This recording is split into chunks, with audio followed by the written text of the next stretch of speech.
La diplomatie se poursuit pour tenter d'éviter une guerre entre la Russie et l'Ukraine. L'Allemagne, la France et la Pologne s'unissent pour trouver une issue à la crise.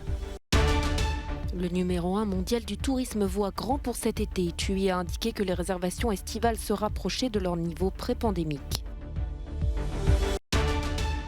La contestation contre les mesures sanitaires se poursuit au Canada, aux grandes dames des autorités qui s'inquiètent notamment des répercussions sur l'économie. L'Europe veut à tout prix éviter une guerre entre l'Ukraine et la Russie, mais des troupes et du matériel américain sont arrivés en renfort en Pologne.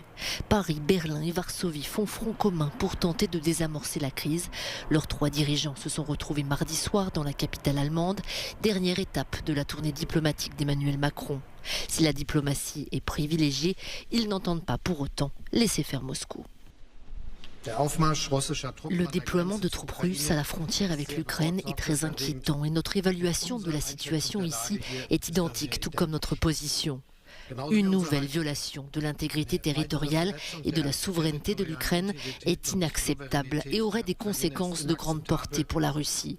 Des conséquences politiques, économiques et certainement aussi géostratégiques. Nous devons trouver une solution pour éviter la guerre. Comme je l'ai dit, c'est actuellement notre principale tâche. Je crois que nous y parviendrons. Plus de 100 000 soldats russes sont toujours massés aux portes de l'Ukraine, ce qui fait craindre aux Occidentaux une invasion du pays. Si Moscou affirme qu'elle ne prévoit pas d'attaquer l'Ukraine, les démonstrations de force se poursuivent. Des exercices militaires de grande ampleur se multiplient à l'image de ces 3 cuirassiers russes se dirigeant vers la mer Noire qui borde l'Ukraine, la Russie et plusieurs pays de l'OTAN.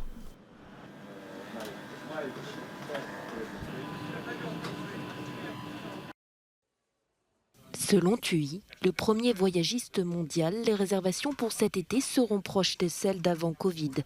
La société de voyage anglo-allemande pensait que l'apparition du variant Omicron affecterait son chiffre d'affaires sur une longue période. Finalement, elle s'est montrée optimiste en révélant que ses réservations pour la saison estivale représentaient déjà 72% de celles enregistrées lors de l'été 2019. Nous nous attendons à un bon été 2022, a déclaré le PDG du groupe Fritz Jussen, ajoutant que le chemin vers la sortie de la pandémie semblait de plus en plus clair et la demande de voyages élevée sur tous les marchés. C'est un nouveau souffle pour TUI, très impacté par les interruptions du transport aérien pendant plusieurs périodes depuis le début de la crise. Pour l'instant, le budget voyage aurait augmenté avec des touristes optant pour des hôtels plus luxueux et des escapades long courrier.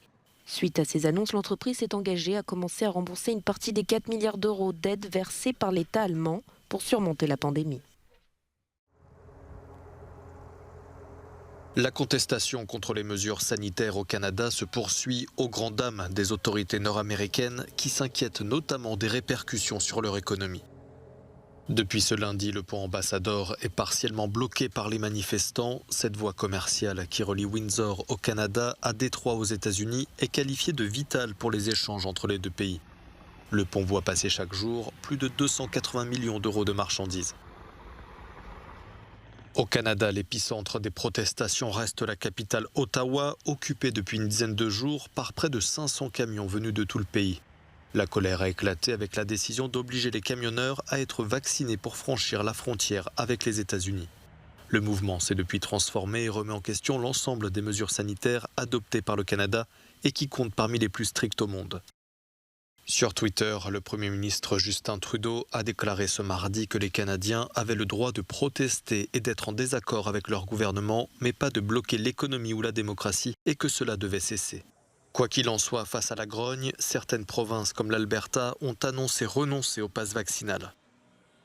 Le mouvement inspire d'ores et déjà d'autres pays. En Nouvelle-Zélande, un convoi a bloqué ce mardi les rues autour du Parlement à Wellington. Et en France, des milliers d'opposants au pass vaccinal ont déclaré vouloir rouler sur Paris ce samedi. La Commission européenne affiche son ambition sur les semi-conducteurs. Elle souhaite doubler la part de marché mondial des États membres pour la porter d'ici 2030 à 20%. À l'heure actuelle, seuls 10% des microprocesseurs sont fabriqués en Europe, ce qui rend l'Union vulnérable à l'égard de ses partenaires internationaux.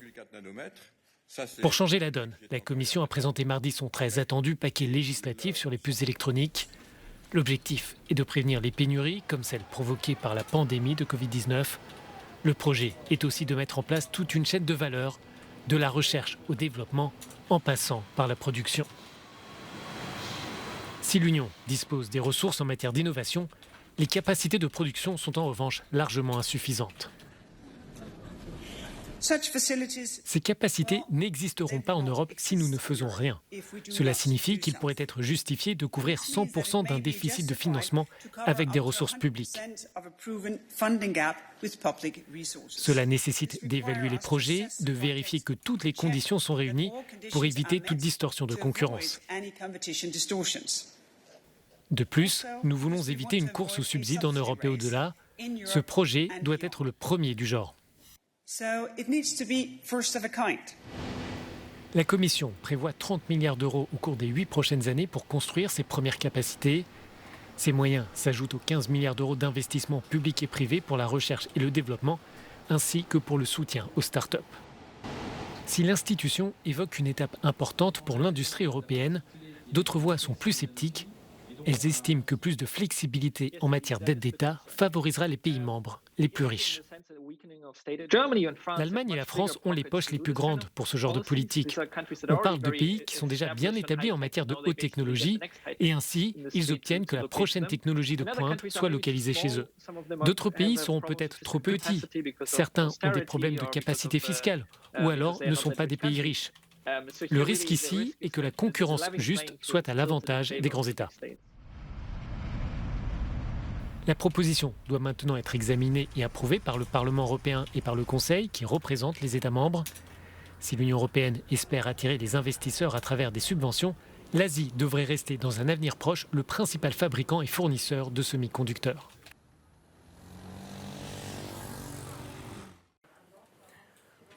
Bienvenue dans le Cube. L'exécution de 2 officiers de police en Allemagne le 31 janvier a été décrite comme brutale et lâche.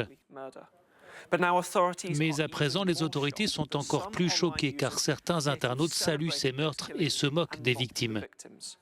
Cette dernière semaine, les enquêteurs ont identifié environ 400 cas de discours haineux envers la police. Voici quelques exemples transmis à Euronews. Regardez le langage utilisé. Cette personne dit « Félicitations aux assaillants. Un policier mort est un bon policier. Nous devrions tous suivre l'exemple. » Selon les autorités, plus de 100 publications comme celle-ci seraient criminelles et au moins une quinzaine de suspects ont pour l'instant été identifiés. L'attaque de la semaine dernière à Kusel a choqué de nombreux Allemands. 2 hommes ont été arrêtés après avoir tiré sur les agents pendant un contrôle routier alors qu'ils avaient été interpellés avec des animaux morts dans leur véhicule. Les meurtres se sont produits alors que la Confédération européenne de la police se dit très préoccupée par une épidémie de violence à l'encontre d'officiers de police. La police allemande dit travailler avec les plateformes gérant les réseaux sociaux afin que ces discours de haine soient supprimés dès que l'enquête aura abouti.